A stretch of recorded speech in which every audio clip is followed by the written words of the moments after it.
Hey, welcome to Sunday's edition of I guess Jacob Jewett Live, if we want to call it that. Anyway, welcome to the I guess Veterans Day Eve of my talk here. As usual, I do these live streams every Sunday and Wednesday night from 6 p.m. Pacific Standard Time. Starting, and then 9 o'clock Eastern Standard Time. Answer questions, blab a little bit, things like that. As you'll see behind me, my studio is kind of being taken down. Lights are taken down, things like that.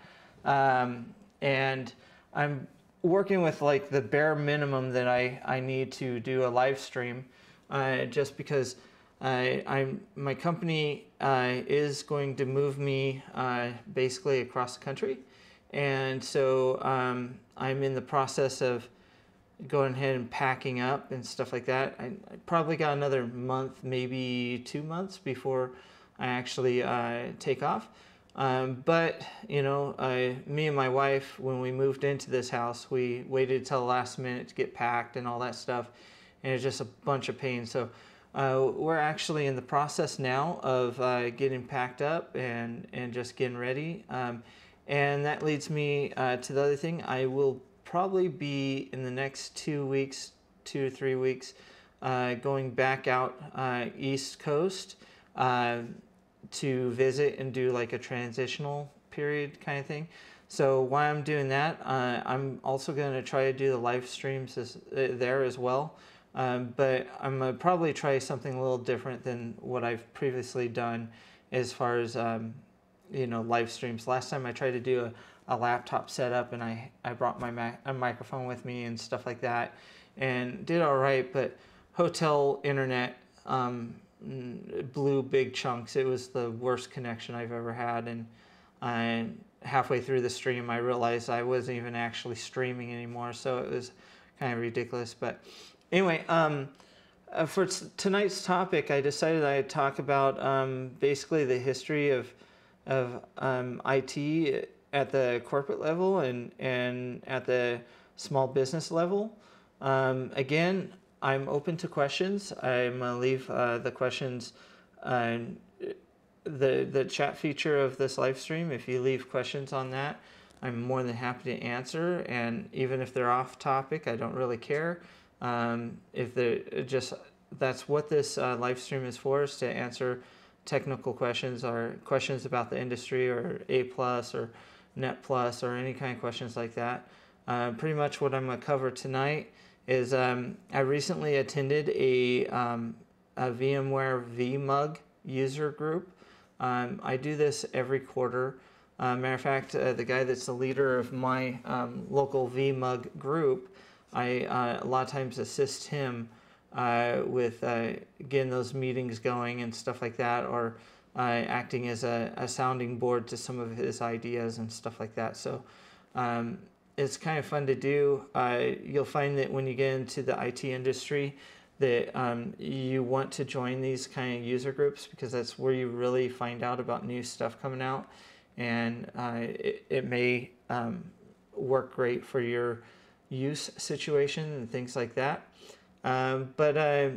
Yeah, so when you go to these user groups, you get neat little hand-me-outs, and I used to say I used to go to these events just because I got a whole bunch of free crap, and sometimes it's like, okay, I got like a desk drawer full of this stuff, and does Dell giving me a lunch box or something like that really get me to buy Dell product? No, I usually when we look at product, we look at the hardware, how well the hardware does, how many good reviews it has, what our industry peers are doing. So I work now for a corporation. I used to work for MSPs, or managed service providers, and even before that I used to do my own consulting thing. And so you get used to doing going out to help a customer or a business or something like that, and you would assist them with their network technology and with their servers and their workstations. And if it was a home user, you would help them out with their iMac, or you would help them out with their PC computer that they have at the house, or getting their wireless going and stuff like that. And I was just talking to someone recently about this. As a matter of fact, at this VMUG event, I was talking to someone about the fact that I just find it crazy how I've moved up through the industry, and how I never saw myself going that direction. I always saw myself, like, when I knew that computers were the thing that I wanted to do, and working with technology was the thing I wanted to do. When I knew that, I went into it headstrong, and my goal was always to own like my own company or something like that, or which I've done that, or be a consultant kind of thing, and stuff like that. And I thought that was about the furthest I would go. I had a friend that got me basically in line with a corporation, a local corporation. Matter of fact, I'm wearing their hat, Bolt House Farms. And Bolt House Farms just happened to be owned by Campbell Soup. And, through a natural attenuation, or not natural attenuation, but through natural, work and stuff like that, I find myself working for the parent company, and I find it amazing. I never thought I'd work for a corporation, and to find myself being very successful at working for a corporation, it's kind of cool. The other thing that I used to say when I worked as my own consultant, or I assisted companies as an MSP, I always talked about the fact that as an MSP, you get to work with things that you wouldn't be able to work with like in the public sector, or things like that, like working for a school and stuff like that. You're kind of stuck in the same technology and things of that sort. Or when you work for a corporation, corporations got, everything segregated off and stuff like that. And so you'll never get to really work with the newer technology and stuff in relation to that. And I have to say that I was completely wrong. As an MSP or as a consultant, you get to work with a lot of different people. You get to work with being a consultant or a MSP, it definitely gets you into that mindset of customer service and having to work with people and figure things out, because at that level everyone's network is almost completely different. You'll walk into one business, example, dentist offices were famous for this. So you would walk into a dentist office, and typically the server for the whole office would be under the desk of the receptionist, and the receptionist was using the server as their workstation as well. So they were accepting accepting payments, accepting patients, and doing all that stuff through what was supposed to be the server for the whole dentist office. And the problem with that is typically most offices like that don't follow HIPAA law to the T like they should. So typically, that they'll again have the server under the desk, or they'll have a screen on the counter where just anyone standing at the counter can see patient information on the screen, and that's a clear HIPAA violation. And a lot of dentist offices don't realize that they can be fined for that. And I'm saying dentist office, but this is true across the board for all basic medical industry. I mean, not too long ago, I went into a Dignity Health owned medical office and walked up to the counter, and I could clearly see on the screen patient information as the person at the counter was checking me in, or across the room I could see patient information on the screen. So the typical user, the typical person that goes into a doctor's office is not going to see this kind of thing. So as I was saying, being in the IT industry, being in an MSP or being a consultant, you typically get used to that kind of thing, and you get used to these different situations. And it works as a good ground basis for getting into the upper echelons of the IT industry. And I would venture to say some of the upper echelons is working for like a major corporation. I currently work for a corporation that's worth $10 billion. And there's not a whole lot of people that can say that. Yeah, there is an industry for it and stuff like that. But in my local peer group, I guess you could say, some of the companies that my local peers work for, Dignity Health, Gym Care, or something like that, those are big companies, but they're certainly not $10 billion a year companies, and so that, I mean, there's some kind of bragging right to that. But the other thing about that too is you do get to work with a lot of the bleeding edge technology, because companies, especially corporations, they're always they got the money, they got the research capability and stuff like that to really work hard on making sure that they're ahead of everyone else. That they, contrary to popular belief, most corporations are, just trying to figure out how to stay alive. And a lot of times the way to figure out how to stay alive is to stay ahead of the technology curve. So, how do we get our data center from being a whole room to being, a rack or two of systems?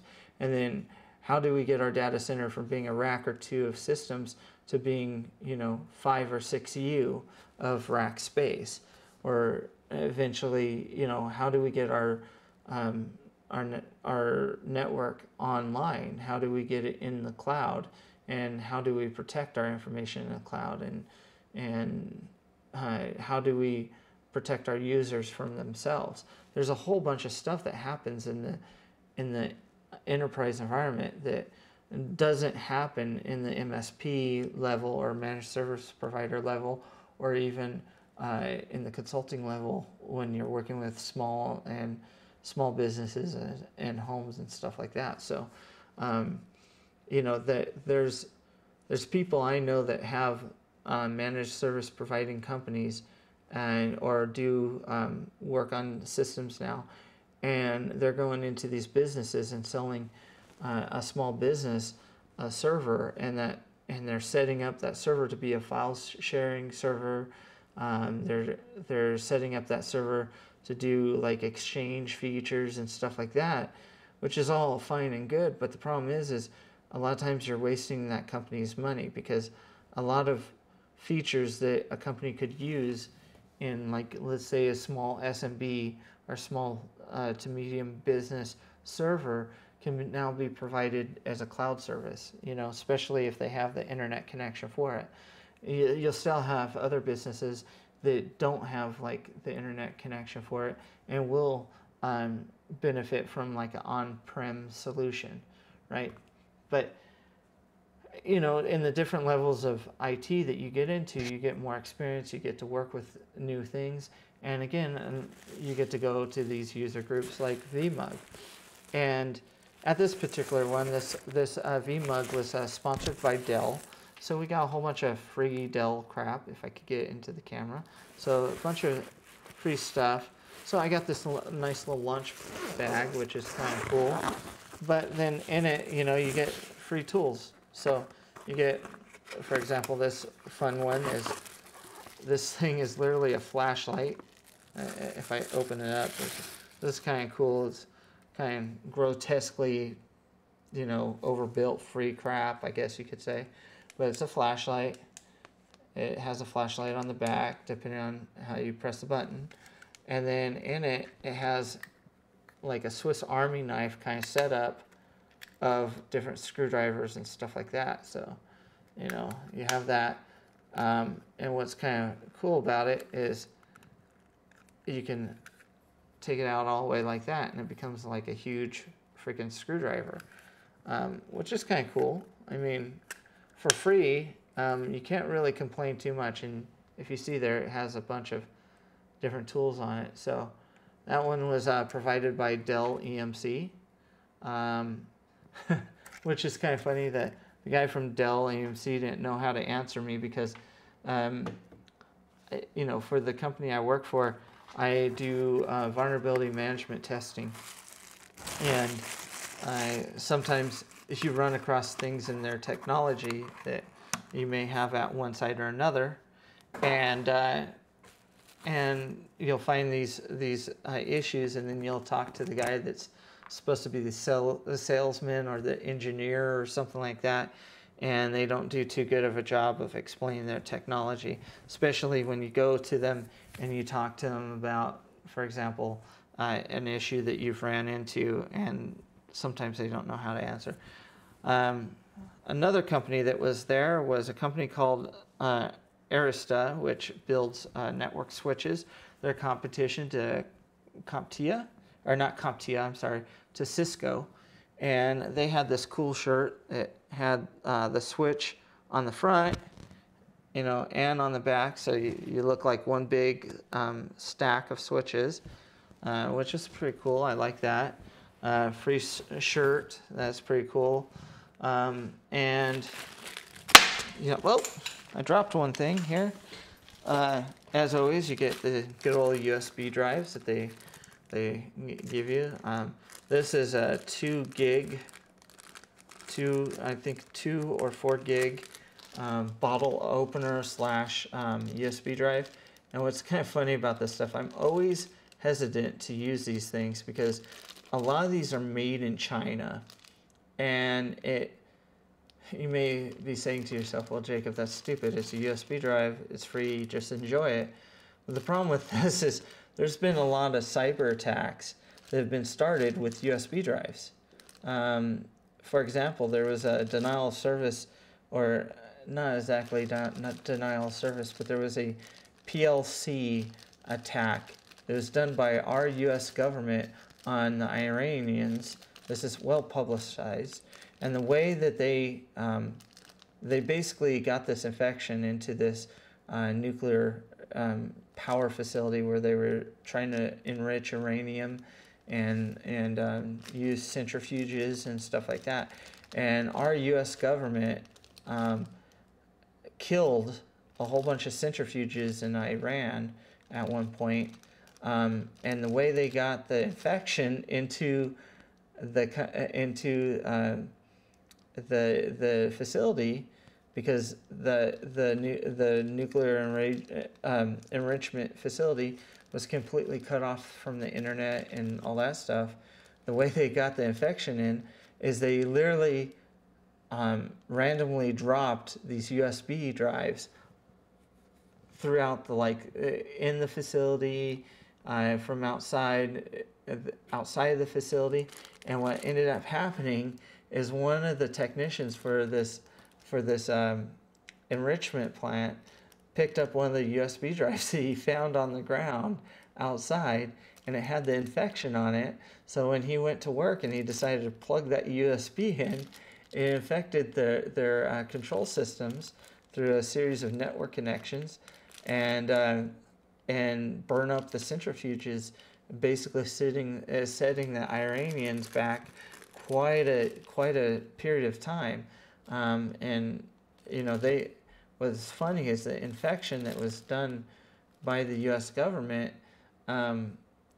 was in such a way it took the Iranians forever to figure out what had caused the infection. And again, it was all started with a USB drive. So I'm always hesitant to use these, even though it comes from a reputable company. They still come from China, and it's you just gotta be a little careful with them. So what I'll typically do is, if I use one at all, I'll put it into a personal device that doesn't have my personal information on it. Like I have a Windows Surface that I use, you know, separate from the rest of my systems, and I'll plug it into there and test it first and scan it and see what I can do to clean off the system before I use these. Another cool thing that I got was from Veeam, and it was this is kind of cool. I'll open it up, but kind of cool thing. It's a extendable charger for your phone. So it has a one-sided, so it's not reversible, which Firewire or lightning cables are usually designed to be reversible. But this looks interesting because to me, it looks like this is not only a charger for a iPhone via this connection, like that, but it looks to me also, I don't have anything to use to test it on, but looking at the end of this, it looks like it's also a charger for a mini USB phone. I'm gonna have to test that. That looks kind of interesting. So obviously not a good data cable. It's more of a charger cable than anything else. That's pretty slick. It's a short one, and a lot of times you get these free things, and they're kind of cool. You always get the free pins, you know. No viruses coming in on those suckers unless, you know, they got the flu virus on them. I love these. If a vendor wants to get me, most of the time, what they'll do is they'll put these things out. I love little notebooks. I don't care how far technology advances with our industry. I always go back to paper. I can't tell you how many times I've done like a OneNote of, you know, writing down what I do day to day, and something happens and it disappears, or I accidentally delete it. These don't delete so easily. And one thing I've always told my students, is, you know, get yourself a whole bunch of composition notebooks. And I practice what I preach with this. Any company you work for, whether you work for the corporation I work for, an MSP, or you do consulting, these notebooks fall very good into hand because you can put notes in them for the stuff you research, links, things like that. Also, if you're an MSP or you're a consultant, you can write down your hours in here, client information. You don't want to leave these lying around, obviously, because if you have that kind of information on it, you want to keep them near and dear and close to your heart, kind of thing. But the other thing that these work great for, and the thing that I told my students about, is I very much believe in CYA. CYA means cover your ass. CYA is probably the most important part of your job. So there's been many times where someone has tried to say that I've either said something or I've done something that I did not do, or I did something and they try to say I didn't do it. Or I had a conversation with them and they later on try to say that the conversation was different than what it actually was. And I can't tell you how many times composition notebooks or these kind of notebooks have saved my ass. And the reason why is because 9 times out of 10, when someone's talking to you, when someone is having a conversation with you, they're not keeping note of that conversation, or they don't go to their notebook later on and do a synopsis, you know, basically a timestamp, a date and time of the conversation, and a basic synopsis of the conversation. They don't do that. And the problem with that is you may be asked about that conversation later, and if you don't have the notes, someone can always say that you said something that you didn't say. Someone could always contradict something you said, or they could say you didn't bring something up, or you didn't do this. And who, you know, if there's a third party involved, who's going to believe who? If there's someone just saying hearsay, basically the person that you had the conversation with, they're just pulling it out of their head saying that, you know, this is what we talked about, blah, blah, blah.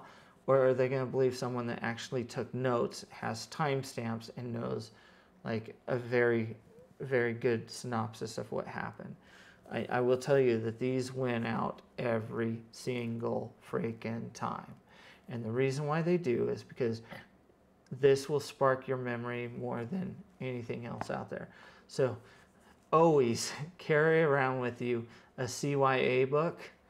Again, if you don't get free ones from vendors like Veeam, and this is made in China, but I doubt there's any virus built into this one. You know, if there's anything that will cover your ass more than anything else, it's a 99-cent book from Office Max or Office Depot or Staples.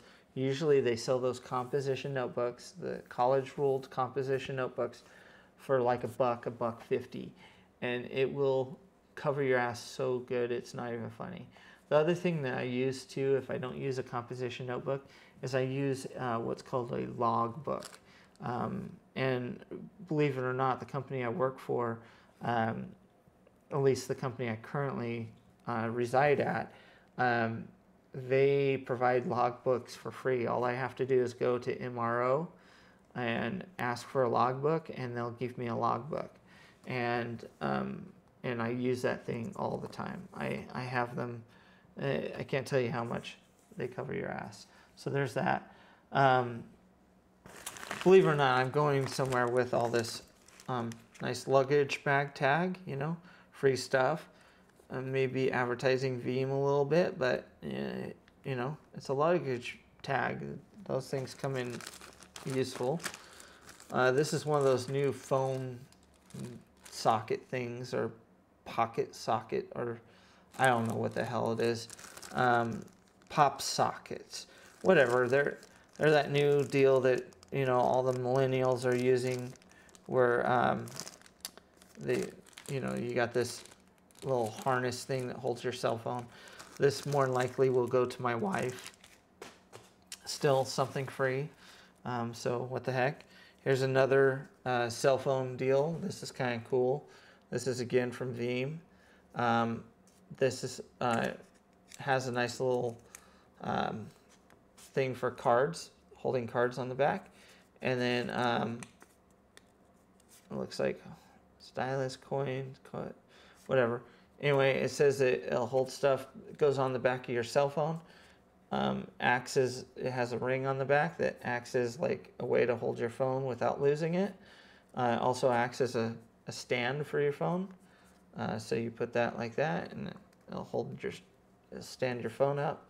That's kind of cool thing. Another free crappy thing from Veeam. And then this one, this is for the bag, but this is again a lunch bag free from Dell EMC. So the thing that's great about these user groups, here's another fun one. What's this one?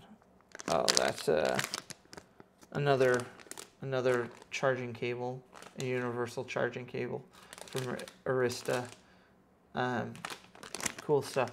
Anyway, so aside from getting free crap from these user groups, you get a lot of good information, and that kind of led to the topic of tonight's talk.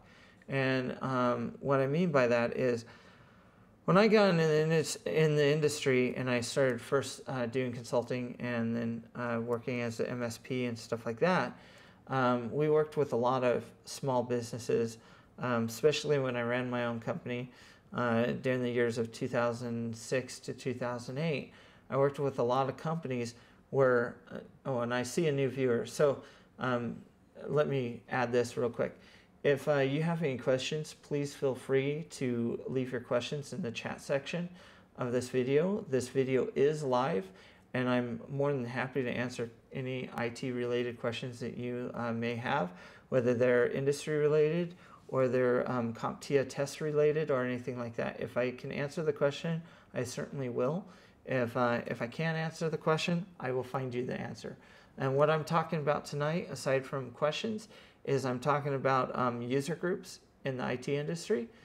In particular, tonight I'm talking about the VMUG that I recently attended, and why it's good to attend industry,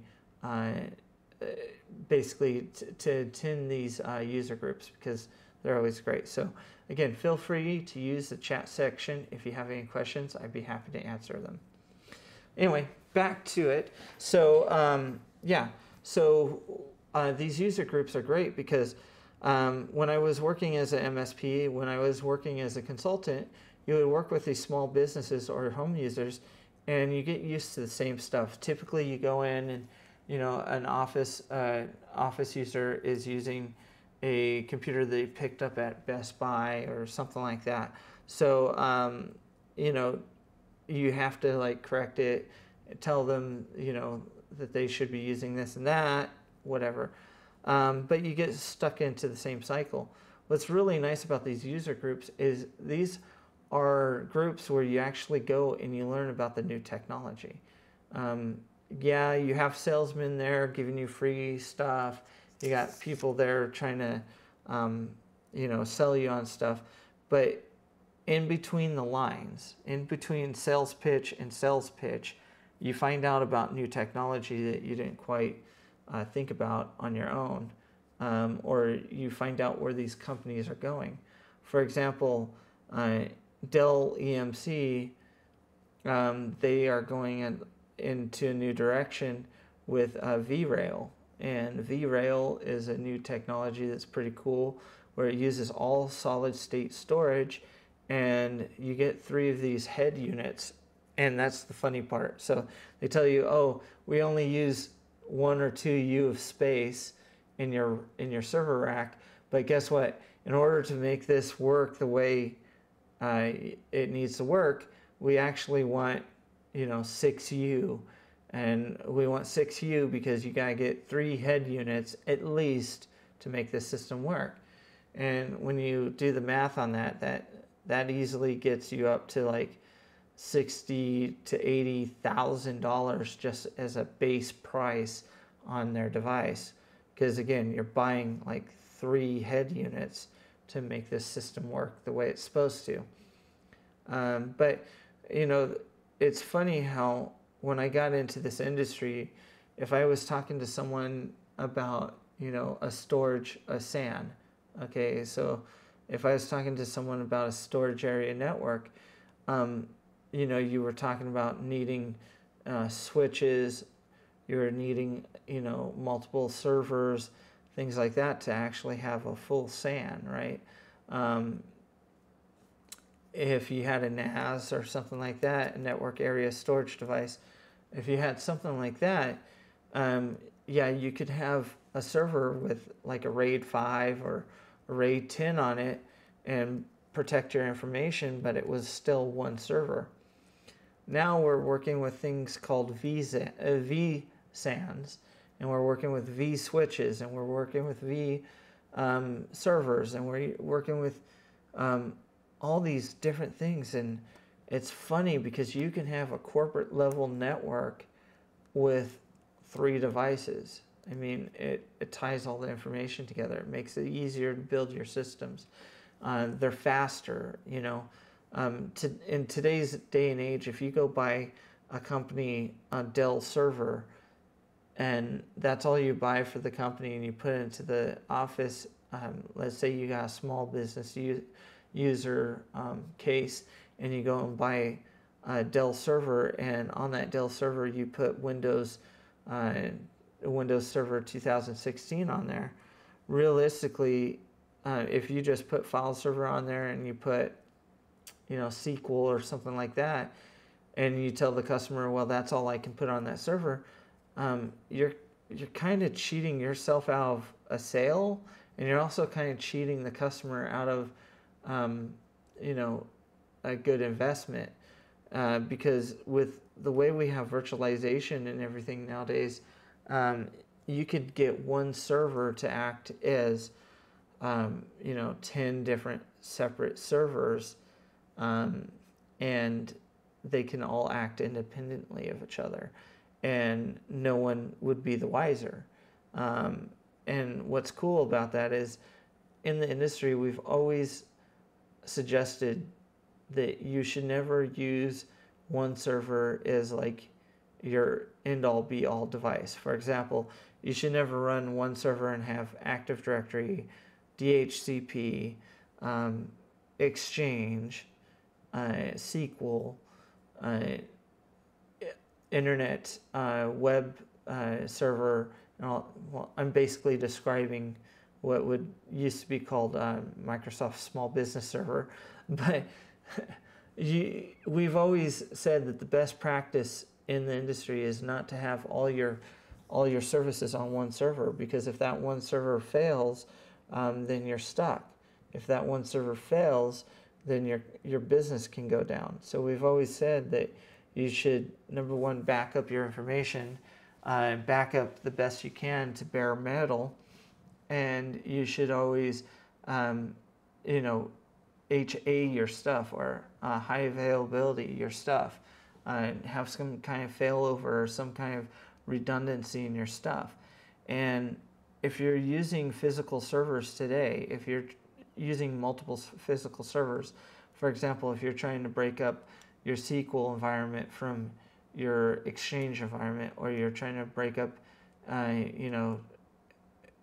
load balance and stuff like that, if you're doing multiple servers, you're wasting money. I mean, if I were to buy for a small business that had like 500 users, and probably 250 systems on it, previous to this day and age, I would have gotten that company multiple servers, because I would have wanted one server for Exchange. I would have wanted one server for the actual services of the network, like Active Directory, DNS, DHCP, and a couple other, maybe some file sharing services. I would have wanted to get them like a file sharing server or file storage device. I would have also wanted to get them, if they had like a web page that they were hosting on site, I would definitely want that to be a separate system. So if you're thinking about it now, like for a 500 user network, I'm talking about 5 servers. That can be quite costly. Your average server will cost anywhere from low end of the spectrum, $5,000, to the high end of the spectrum. You can get a server that costs, $30,000 or more. There's some servers that, for the company I work for, we've bought servers that were $60,000 to $70,000 in one box. So, especially if you're like doing like a nimble storage device or something like that. We had a nimble storage device one time that we bought that was $90,000 for a 1U solution. So, or not a 1U solution, but it was a 3U solution, had multiple disks in it, stuff like that. Quite expensive. So again, I see another person joined us live here, and I'm blabbering right now about technology. I'm talking about enterprise technology at this point. But if you have any questions, you are welcome to ask questions. That's what the live stream is for. So if you have any questions whatsoever, please feel free to ask them in the chat. I do not limit the chat, so you can ask away, and I will stop my spiel, my talk, to answer your questions. So again, I see another person that joined live, and you're more than welcome to ask questions at any time, so please feel free. But tonight's topic, I'm talking about user groups, and I'm talking about technology and how it's changed a lot, okay? So back I was talking about how we've spent, in the company I currently work for, we spent $90,000 for a storage device. So that, these devices, these servers are quite expensive. So if you can get, instead of going to a company that's got like 500 users and trying to build out like a 5-server system, what you could do is you could get that company like 2 head units and maybe a storage server, and that would have been how I would have taken care of it like a year ago or 2 years ago. So I would get a company like 2 what they call host machines, and I would set those up as a VMware solution, and I would get vCenter, and I would license it so I could do HA between the two head units. And then I would get a storage or a SAN, and something like a Nimble device or some other storage solution, maybe EMC, Dell EMC solution, and use that as my local storage. And through doing that, I could get those two head units to share the storage, and I could run on those two head units up to like maybe even 50 to 100 virtual servers, depending on my processor count, depending on how much RAM I had, things like that. On average, I could probably run on a smaller environment that's not super expensive, I could run 10 to 12 servers on that if I wanted to go on the low end of the spectrum. But the thing is that way you can compartmentalize out your services.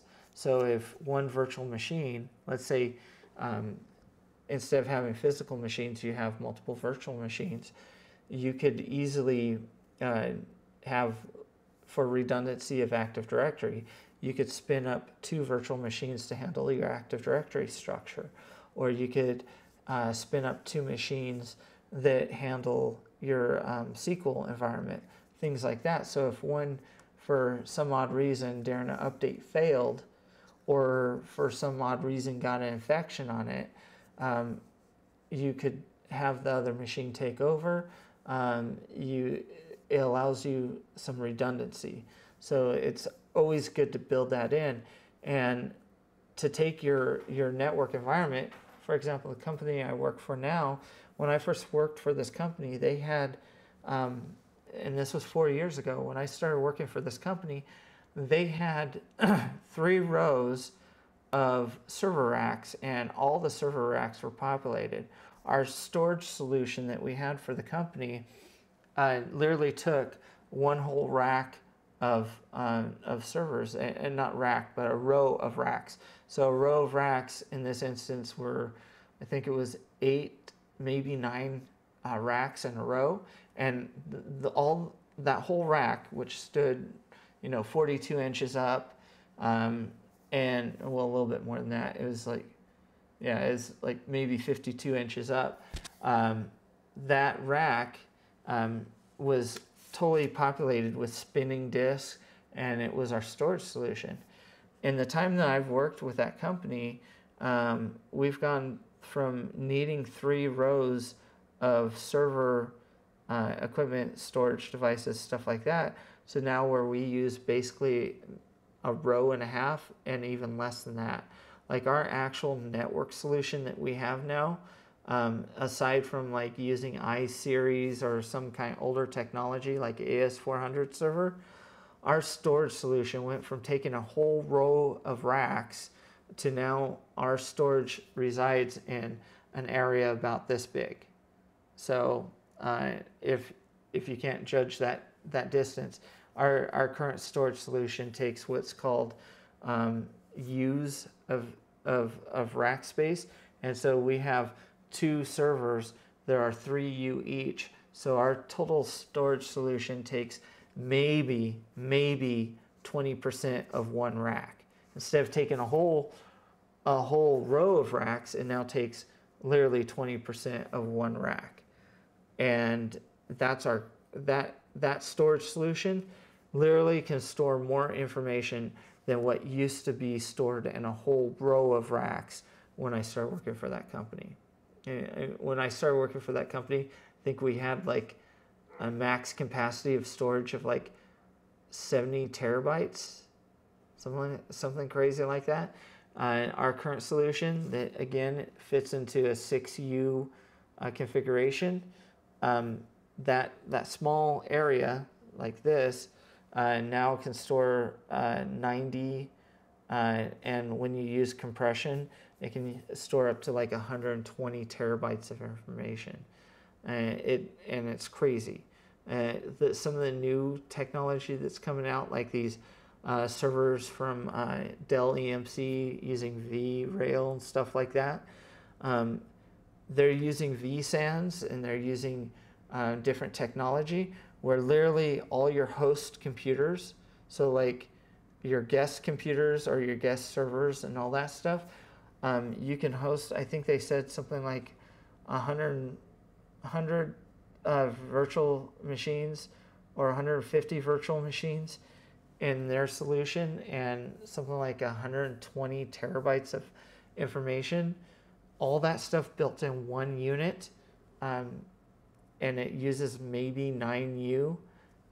So 9U of space is about easily like 25% of a rack. I mean, your whole environment is on that. So I mean, we went from in a corporate structure needing 3 rows of racks to needing, we can cut down our data center now to where it's literally like a closet size space.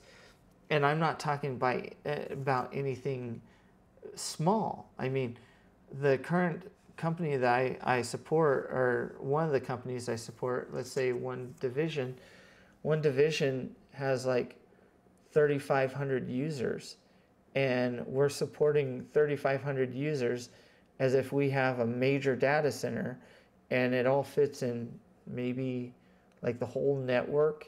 If we were to put it all together, it all fits in like maybe 50 U of space, if that, and that's like 50 U of space is somewhere around, probably 3 racks. Yeah, 2 to 3 racks of space.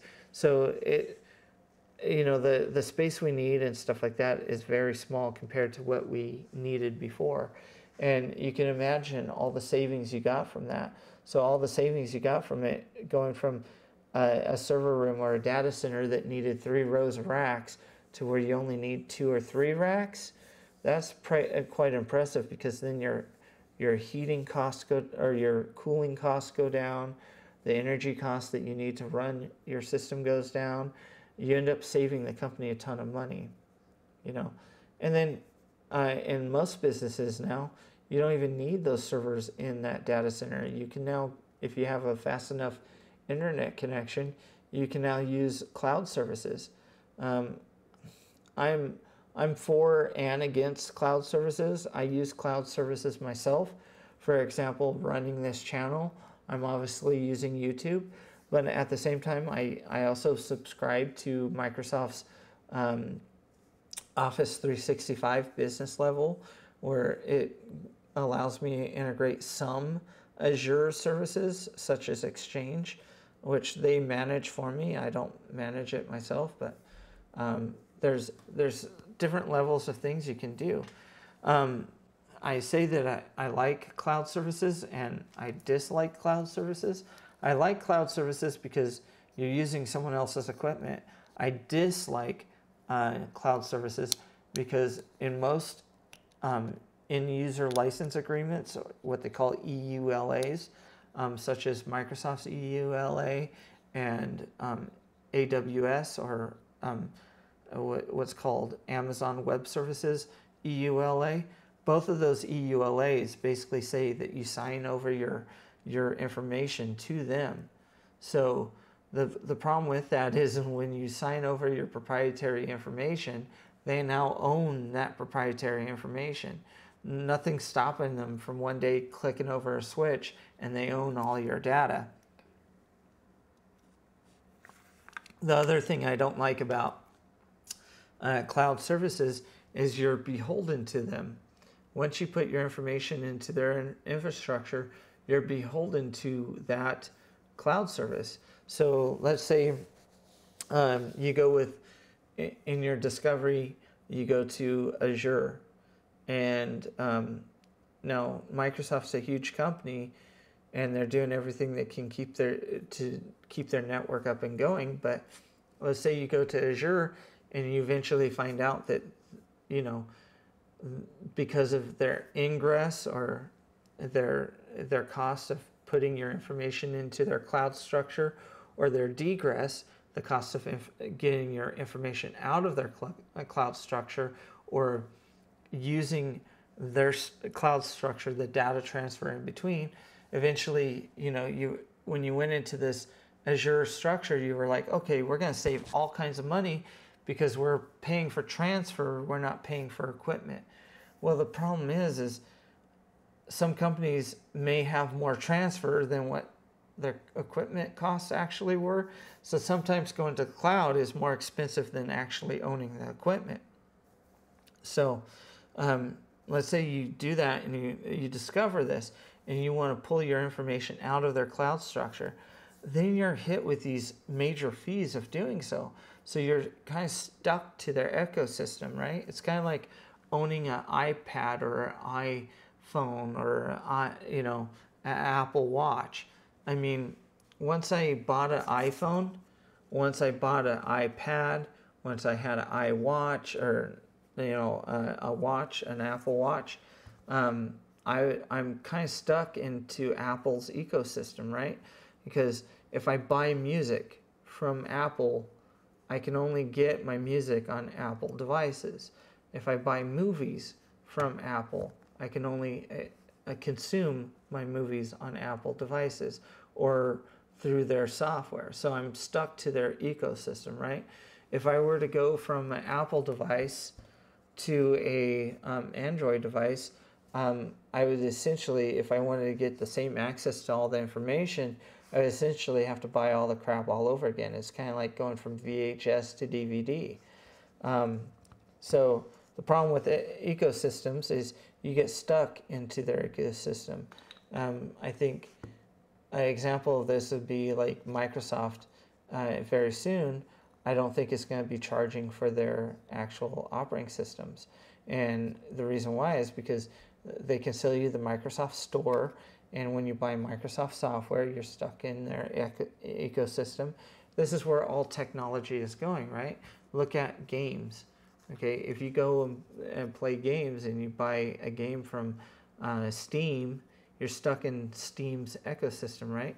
If I buy No Man's Sky like I did, if I want to play No Man's Sky, I got to keep a Steam software on my system, because every time I start up No Man's Sky, it checks into Steam to see if I own the actual game and if I'm playing it somewhere else or things like that, which works great for DRM, but again, I'm stuck to that ecosystem. If I decided that I didn't want to deal with Steam anymore, let's say I got really tired of Steam and I just wanted to play my game, I wouldn't be able to play my game because I'm stuck in Steam's ecosystem, right? So this is coming to the enterprise level as well. A lot of CIOs, they go and they see this information. They go to these user groups like the VMUGs that I talked about, or even worse, industry meetup, and they learn about all this cool technology, and they go, let's move into it, before truly realizing the full scope of what they're going into. It's great because it's fun for us as technicians, right? As technicians, we get to go into this and go, ooh, new technology, and do this new stuff. But the problem with that is a lot of times we don't realize that the devil is in the details. And let me just ask you this: when was the last time you actually sat down and read a EULA, a user license agreement? You'd be amazed what's in those actual documents. When I used to teach at UEI in Kaplan College, I used to tell my students, one of their assignments is to download a EULA from Microsoft. If you go to Microsoft's legal website, they have all their EULAs from all their software published on their legal site. And you can download any EULA that they have, and it's amazing what's in that document and how you're legally beholden to them when you use their software. So it's it's something that we have to be aware of. So again, working for a corporation, going through these user groups, working yourself up the ladder, allows you to work with this cool stuff. So anyway, I'm gonna have to cut it short tonight. This chat is only gonna be an hour long. I'm gonna be on for another 5 minutes. So if you're watching the live stream and you have questions, please ask them now, because I'm gonna go offline in the next 5 minutes unless there's a question asked. I promised the wife I'd barbecue tonight, so I gotta do that. And she can beat me up if I don't. So I'm gonna do some barbecuing. I would like to take the last part of this discussion to thank our veterans out there, our current serving members that are in the service, and those who have retired. I always wanted to serve in the armed forces personally. It was something I always wanted to do. Like when I was a young kid, before I got into computers, I wanted to become a pilot. And unfortunately, I had childhood epilepsy, and I had dyslexia. And of course, I got lazy eye, as you've probably noticed in these talks. And so being a pilot is not in my cards, unfortunately.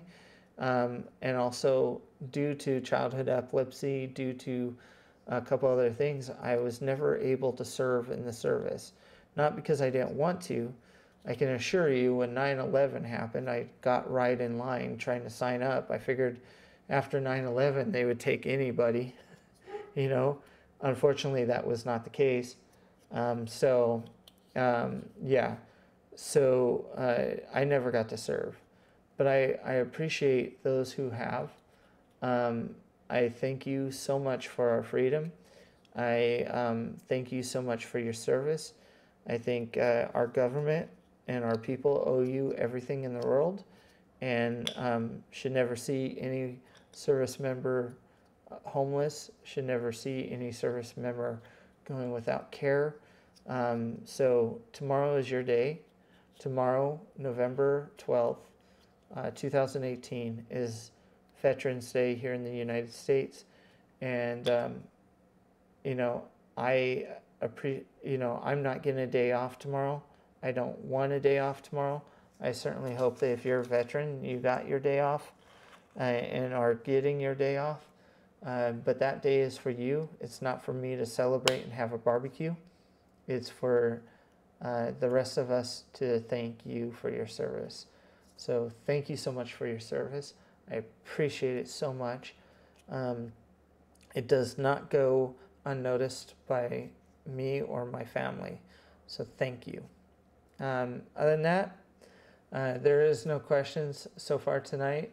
If you are watching this stream as a recorded video, which I do post all my streams after they're done, is recorded archives. So if you are watching this after the fact, I appreciate you for making it this far. If you have any questions and you weren't able to watch the video during the live stream and you have questions, please do not hesitate to put your questions into the comment section of this video. I will be happy to answer them in the next live stream, or in the comment sections I will answer them as well. So please ask questions. That's what I'm here for. That's what this channel is here for. So I'm open to your questions, either during the live stream or after or whatever. Hopefully you found this informative or entertaining. I appreciate it so much for you sticking around. Just as a reminder, I do these live streams every Wednesday and Sunday from 9 p.m. Eastern Time until I'm done. Or, if you're on Pacific Standard Time, it's 6 p.m. Pacific Standard Time, and until I'm done. And I will continue to do these live streams. I am currently in the process of getting ready to move. You probably see some boxes behind me right now. I'm in that process. I'm getting ready to sell my house and all that stuff. But I will continue to do these live streams. The computer will continue to be set up. This live stream will be continued to be done, and during the whole process. If I miss a day or two, please forgive me, but that is my goal. Again, thank you so much for joining me tonight. If you're a veteran or a previous service or you're a current service member, again, thank you for your service. I wish you guys all a good Veterans Day, and thank you so much. I'll see you Wednesday at 6 p.m. Bye for now.